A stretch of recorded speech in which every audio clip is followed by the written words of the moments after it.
একটি সাধারণ স্কুলের দিন মুহূর্তের মধ্যেই পরিণত হলো মৃত্যুর খেলায়। হঠাৎ করেই পুরো শ্রেণীকক্ষের দরজা জানালা বিকট শব্দে বন্ধ হয়ে যায়। কেউ বের হতে পারে না, কেউ সাহায্য চাইতে পারে না।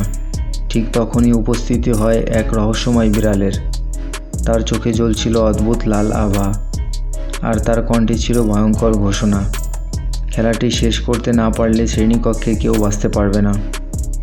খেলার নিয়ম ছিল সহজ, কিন্তু প্রায় অসম্ভব। একটি ঘন্টা নির্দিষ্ট ঝুড়ির নিক্ষেপ করতে হবে, কিন্তু সময় দ্রুত ফুরিয়ে যাচ্ছিল। হঠাৎ করেই শ্রেণীকক্ষের মেঝে থেকে উথলে উঠতে শুরু করলো নীল চকলেট বিনের স্রোত। কয়েক মিনিটের মধ্যেই পুরো কক্ষ ভরে গেল। ছাত্রছাত্রীরা আতঙ্কে চিৎকার করতে লাগলো, কারণ সেই অদ্ভুত বিনগুলো তাদের চলাফেরা ক্রমশ কঠিন করে তুলছিল। এদিকে বিড়ালটি তার শিকার শুরু করতে লাগলো। যারা ধীরে ধীরে দৌড়াচ্ছিল বা ভয়ে স্থির হয়ে গেছিল, তাদের উপর ঝাঁপিয়ে পড়ছিল বিড়ালটি।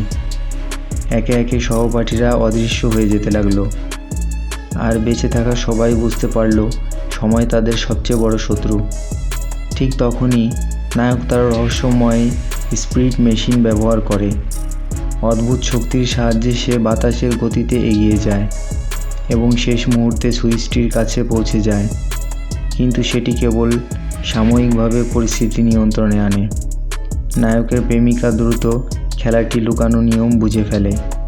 সে বুঝতে পারে যে ঘণ্টাটি তাদের মুক্তির একমাত্র আশা। সবাই মিলে একটি ঝুঁকিপূর্ণ পরিকল্পনা করে।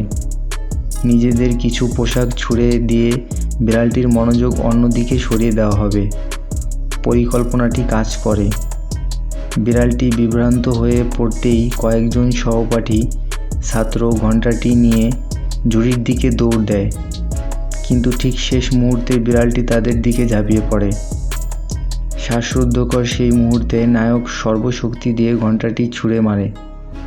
ঘণ্টাটি বাতাসে ঘুরতে ঘুরতে এগিয়ে যায়। অবশেষে ঘণ্টাটি নিখুঁতভাবে ঝুড়ির ভেতর পড়ে। সঙ্গে সঙ্গে পুরো শ্রেণীকক্ষ কেঁপে ওঠে। নীল চকলেট বিনগুলো মিলিয়ে যায়, দরজা জানলা খুলে যায়, আর বিড়ালটি ভয়ঙ্কর এক গর্জন দিয়ে অন্ধকারে বিলীন হয়ে যায়। বেঁচে যাওয়া ছাত্রছাত্রীরা হাঁপাতে হাঁপাতে বাইরে বেরিয়ে আসে। তারা জয়ী হয়েছে, কিন্তু সেই মৃত্যুর খেলার ভয়াবহ স্মৃতি তাদের চিরদিন তাড়া করে বেড়াবে। কারণ তারা জানে বিড়ালের খেলা হয়তো শেষ হয়েছে, কিন্তু যারা মারা গিয়েছে তারা আর কখনো